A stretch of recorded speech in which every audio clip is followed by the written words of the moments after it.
96 वर्ग निर्णय करवा केते शीघ्र पारिबा देखिबा सेति पई कोन करबा मझिरे गोटे गार मार दवा वर्तमान 6 रो वर्ग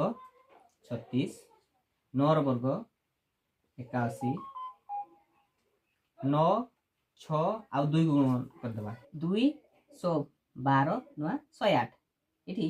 गोटे स्थान को फांका रखी आमे लिखि देबा बाकी 108 108 वर्तमान ताकू जोग कर देबा 6 11 1 बला 1 2 ताकू दी भाग रे विभक्त कर देबा 3 रो वर्ग 9 ताकू 2 अंक विशिष्ट लिखिबा 0 4 रो वर्ग 16 ताकू लिखि देबा ठीक गोटे स्थान को फांका रखिबा वर्तमान ए तीनोटी जाक अंक को गुणन कर देबा 4 3 12 2 24 एपटू लिखिकी पूरण कर देबा एवं ताकू जोग कर देबा 9 को 9 4 14 8 1849 हेउची 43 रो